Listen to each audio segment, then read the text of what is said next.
Yo les invito en esta mañana del bautismo de Cristo que cada uno de nosotros recordemos, quizá muchos no lo recordamos, dónde nos bautizaron, qué sacerdote fue el ministro que nos dio esta gracia, dónde está la humilde pila de bautismo en aquel pueblito que lo debo de amar.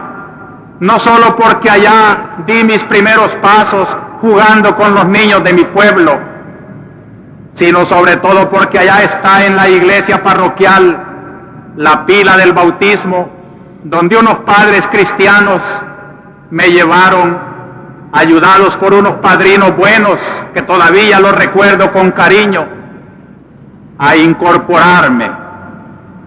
Me parece el gesto de unos padres cristianos que llevan un vaso de oro, pero vacío, para que lo llene con su sangre y sus dones jerárquicos y carismáticos el Señor. Aquel día yo me hice miembro de este cuerpo de Cristo. Aquel día se hicieron mías las riquezas mesiánicas del Salvador. Desde aquel día yo soy miembro del pueblo de Dios. Es hermoso cómo San Pedro comenta hoy en la segunda lectura el episodio del bautismo de una familia que era pagana. Lean ustedes íntegro el libro de los Hechos de los Apóstoles en el capítulo que hoy hemos leído y encontrarán cómo está Dios visible en esta historia. Pedro está orando en una terraza de Jope, y allá lejos, junto al mar de Galilea, en Cafarnaúm, un centurión también ora, a su modo porque es pagano, pertenece al ejército romano, y le dice la inspiración del centurión que mande llamar a Pedro, que en ese momento está en oración, y a Pedro le dice: vendrán a llevarte, vete. Y se hace aquel encuentro por inspiración de Dios. Una familia pagana que quiere recibir el bautismo cristiano, que quiere recibir esta riqueza mesiánica. Y Pedro comenta en el discurso de hoy, precisamente hablándole a esa familia, miren cómo había homilía antes del bautismo, cómo había preparación para el bautismo.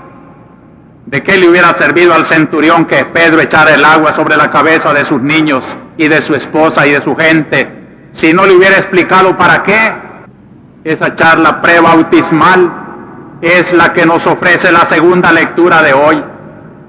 Pedro le dice: he comprendido que Dios no es aceptador de personas, que para Él los hombres de cualquier pueblo y civilización, con tal que obren la justicia y lo busquen con sinceridad, lo encontrarán. Y por eso, en el nombre de ese Dios que tú sientes que te llama, yo voy a incorporarte a ti con toda tu familia a este nuevo pueblo de Dios. Ya no serás pagano, porque ya no hay diferencia entre pagano y judío. Solamente hay una diferencia: tener fe y bautizarse, y no tener fe y quedarse afuera del pueblo de Dios. En este ejemplo vemos la realidad del bautismo. Y cuando Juan Bautista, hablando de Cristo que pide el bautismo, les dice a sus penitentes: yo os bautizo con agua, pero ahora viene el que os va a bautizar en Espíritu Santo, está declarando la función del bautismo cristiano. El bautismo cristiano nos hace partícipes de esa unción de Cristo. Cristo fue ungido no en el Jordán, sino en el mismo instante de su concepción, en las entrañas de María Santísima.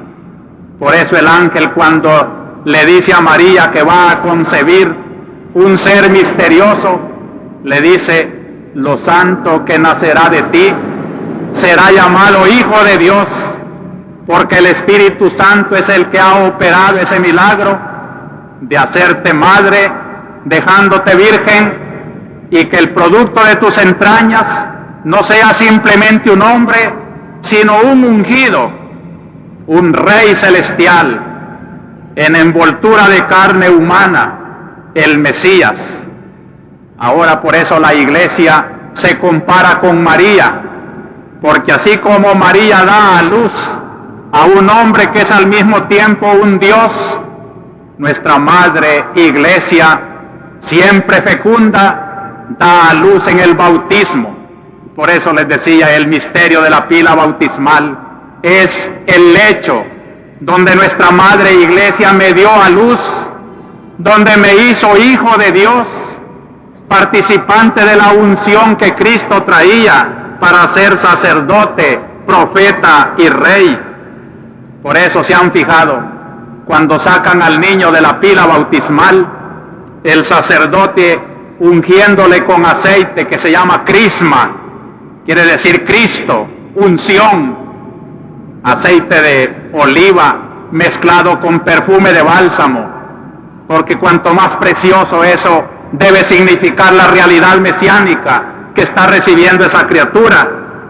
El sacerdote le dice, llenándole de aceite la coronilla de su cabeza al niño: Dios Todopoderoso, Padre de nuestro Señor Jesucristo, que te ha librado del pecado, porque el bautismo lo ha limpiado del pecado original, y te ha dado nueva vida, la vida de Cristo el ungido, por el misterio del agua y del Espíritu Santo, te consagre con el crisma de la salvación, para que entres hoy mismo a formar parte de su pueblo y seas para siempre miembro de Cristo, sacerdote, profeta y rey. ¿Cuál es el resultado, queridos hermanos? El resultado es esta catedral llena de cristianos. El resultado es una diócesis. Muchas comunidades me están escuchando en este momento. Pienso en ustedes, queridos cristianos, hasta del más apartado rinconcito de la diócesis. El resultado del bautismo son ustedes, comunidades cristianas, que pueden decir con toda verdad: estamos ungidos, somos participantes de Cristo, profeta, sacerdote y rey. Y por eso la Iglesia, con sus obispos, sacerdotes, religiosas, colegios católicos, organizaciones, instituciones, familias, es la Iglesia sacerdotal, profética, real. Somos familia de reyes, somos descendientes de ungidos, somos participantes de sacerdocio. Nuestra misión entonces, como pueblo, es enraizar estas tres cosas en nuestra familia, en el trabajo, en la oficina, en la política, en la sociología, en la profesión, en el mercado, donde quiera que va un bautizado, tiene que ser ahí realidad mesiánica que Cristo lleva hasta ese ambiente, y como Cristo lleva el compromiso de hacer presente esa dignidad salvadora que Cristo trajo al mundo. Qué hermoso es contar con un pueblo, con una iglesia que va tomando día a día la conciencia de esa función de su bautismo. Por eso, queridos hermanos, es aquí donde, sintiéndonos pueblo de Dios, pueblo de ungidos, pueblo de sacerdotes, miramos en este día a Cristo, el bautizado que no tenía necesidad de bautismo, pero para darnos el principio de un bautismo que todos nosotros íbamos a necesitar para incorporarnos a Él, que es la cabeza, y como miembros que van naciendo en la historia y en la geografía, llevando la presencia, la vida, la circulación, el mensaje, la valentía con que Él predicó el reino de Dios y denunció las injusticias.